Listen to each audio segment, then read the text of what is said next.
राजकुमारी मंदाकिनी अपने पिता की इकलौती संतान थी। वो इतनी सुंदर थी कि उसकी सुंदरता के चर्चे अन्य राज्यों में भी थे।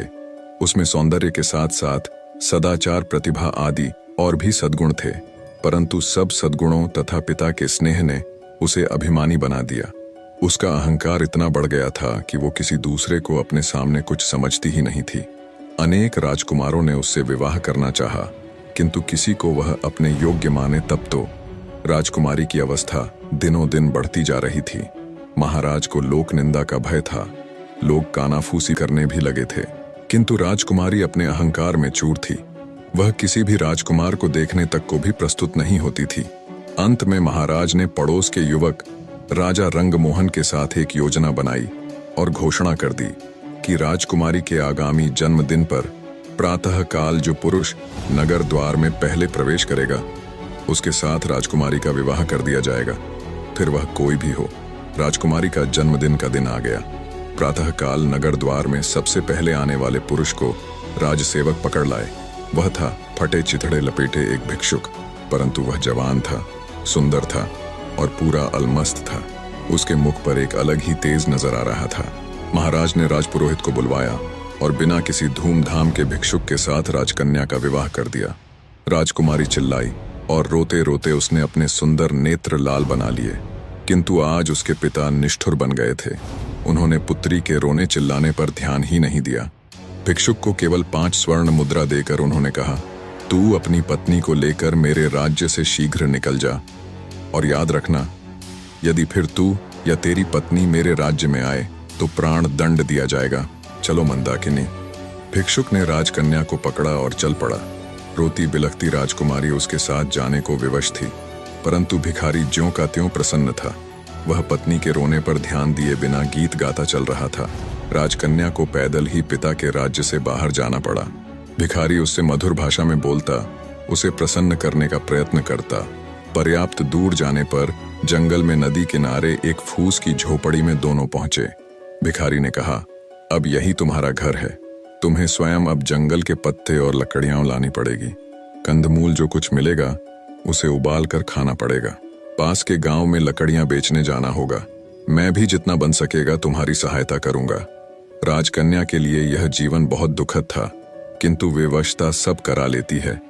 उसे एक ही सुख था कि भिखारी उसके साथ बहुत प्रेमपूर्ण व्यवहार करता था। कुछ दिन ऐसे ही बीत गए। फिर एक दिन भिखारी ने झोंपड़ी छोड़ दी और मंदाकिनी को लेकर वह एक गांव में आया। वहां वे दोनों एक खंडहर जैसे घर में रहने लगे। भिखारी कहीं से कुछ पैसे ले आया और उससे उसने मिट्टी के बर्तन खरीदे। पत्नी से कहा, इन बर्तनों को बाजार में ले जाकर बेच आओ। किसी समय जो राजकन्या थी, उसके लिए सिर पर बर्तन उठाकर बाजार में जाना बड़ा कठिन काम था, किंतु मरती क्या करती उसे जाना पड़ा। भिखारी ने उसे स्पष्ट कह दिया कि यदि उसकी आज्ञा का पालन न करना हो तो वह मंदाकिनी को छोड़कर चला जाएगा। बेचारी मंदाकिनी बर्तन सिर पर उठाकर बाजार गई। उसे बर्तन बेचना तो आता नहीं था, दूसरों से नम्र व्यवहार करना भी नहीं आता था। बाजार में बर्तन रखकर वह उनके पास खड़ी रही, क्योंकि जमीन पर बैठना उसे बहुत बुरा लग रहा था। उसे कुछ ही देर वहां खड़े हुए हुई थी कि एक घुड़सवार युवक बाजार में आया। उसने मंदाकिनी से बर्तनों के दाम पूछे। मंदाकिनी ने रूखे स्वर में दाम बताए तो घुड़सवार लौट पड़ा। मोड़ते समय उसका घोड़ा भड़क उठा। फलतः घोड़े के पैरों की ठोकर से सब बर्तन फूट गए। घुड़सवार बिना कोई ध्यान दिए वहां से चला गया। अब मंदाकिनी को काटो तो खून नहीं। बेचारी रोती हुई घर लौटी। भिखारी आते ही क्रोधित होगा, ये बात सोच सोचकर उसके प्राण सूखे जा रहे थे। भिखारी आया तो देखा रो रो कर मंदाकिनी की आंखें सूज गई थीं। वह कुछ नहीं बोला, परंतु दूसरे दिन कहा, मंदाकिनी, तुम्हें कुछ नहीं आता। मिट्टी के सभी बर्तन टूट गए। अब हम दोनों का निर्वाह कैसे होगा? एक उपाय है, नगर में चलते हैं। सुना है राजा रंगमोहन बहुत दयालु है।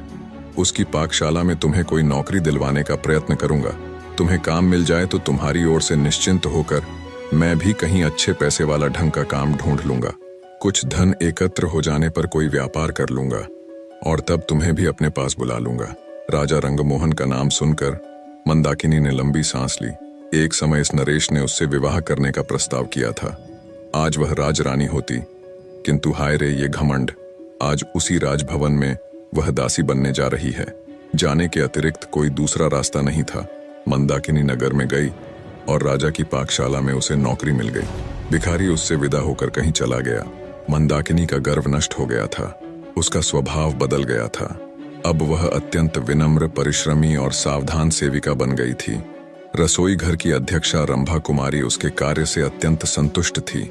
बसंत पंचमी आई। राजा रंगमोहन का जन्मदिन था। सभी सेवकों को इस दिन नरेश अपने हाथ से पुरस्कृत करते थे।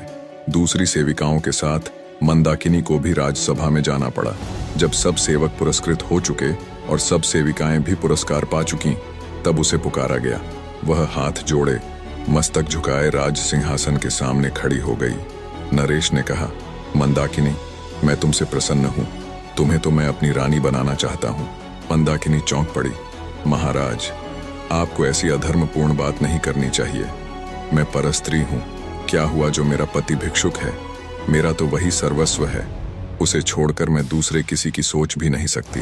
वही मेरा स्वामी है। आपकी मुझ पर बहुत कृपा है, तो इतना अनुग्रह करें कि मेरे पति का पता लगवाकर उसे बुला दें। मैं पाकशाला में सेवा करके प्रसन्न हूँ। महाराज रंगमोहन चले गए और थोड़ी देर में वह भिखारी राजमहल से निकला। मंदाकिनी उसे देखते ही दौड़कर उसके पैरों पर गिर पड़ी। भिखारी मुस्कुराया और बोला, मंदाकिनी, मुझे ध्यान से देखो तो तुम्हें मुझमें और रंगमोहन में कुछ सादृश्य नहीं मिलता। भेद खुल चुका था। भिखारी के वेश में उसको ग्रहण करने वाले स्वयं राजा रंगमोहन ही थे और वह थी उनकी महारानी। राजा ने कहा, मंदाकिनी, क्षमा करना, तुम्हारे अभिमान की मुझे कोई दूसरी औषधि मिली ही नहीं, इसलिए तुम्हारे पिता के साथ मिलकर मुझे ये रास्ता अपनाना पड़ा। निष्कर्ष, जीवन में अभिमान और घमंड का कोई स्थान नहीं है। कठिन परिस्थितियां हमारे अहंकार को मिटाने और हमें विनम्र बनाने के लिए आती हैं। जीवन की सच्ची समझ कठिनाइयों से ही मिलती है और सच्चे प्रेम और समर्पण के बिना जीवन में वास्तविक खुशी और संतोष संभव नहीं है। इसके साथ ही कहानी यह भी बताती है कि परिस्थितियां चाहे जितनी भी कठिन क्यों न हों, सच्चा प्रेम, सहनशीलता और विवेक ही जीवन को सही दिशा में आगे बढ़ाते हैं।